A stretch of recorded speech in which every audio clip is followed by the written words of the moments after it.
Pyroglutamate-modified amyloid beta is an important hallmark in Alzheimer's disease plaques, and it plays a significant role in pathology.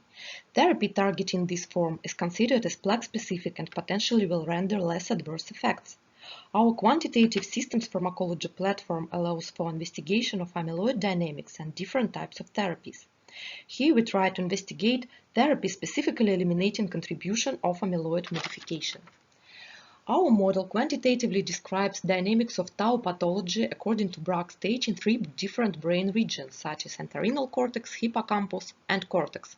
It proposes description of A-beta and tau interaction through processes of neuronal transport and metabolism, such as autophagy, calpain proteases, and proteasomes. N3pE modification of amyloid aggravates polymerization processes. Multiple datasets were used to inform parameterization of the model in human and mouse. Here are only several of them.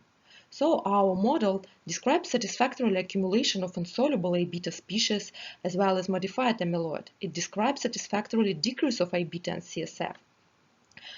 To describe pharmacokinetics of donanemab, we have adjusted a couple of PBPK parameters. During simulation of mouse immunotherapy, we adjusted maximal effect of immunotherapy on activation of microglial clearance.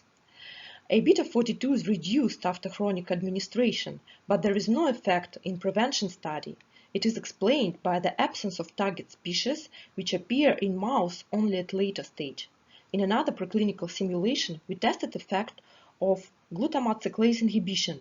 Even high level of inhibition provides only modest effect on other forms of A-beta. Indeed, assumed mechanism of seeding in aggregation is not sufficient to describe real influence of N3pE A-beta or glutamate cyclase activity on amyloid pathology.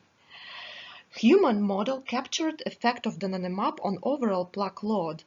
Effect of antibody on microglia was reduced to describe multiple ascending dose study, but small doses, especially such as 3 mg per kilogram, are strongly overestimated. Anyway, our platform reproduced effect on tau load, which was used as validation.